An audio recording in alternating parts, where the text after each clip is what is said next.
jalurnya lebih kan kenanya ngayut gitu. Iya, tapi kan posisinya jadi dipilah lah di tengah gitu, mau naik tuang, mau naik A, tak dulu.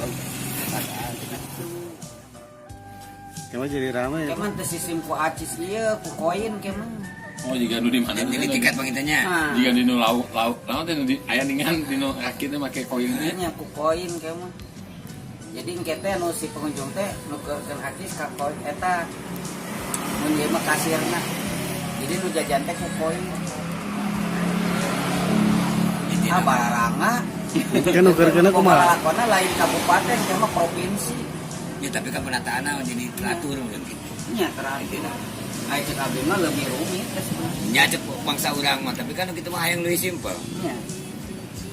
Jadi standar dina harga kan standar ieu tuh. Wah, penipuan itu ieu. Aya masalah namun harga kalapa lamun teh mah 10.000 atau nepi 12.000 sadayana 12.000. Bisa. Alhamdulillah ya Allah, laksanain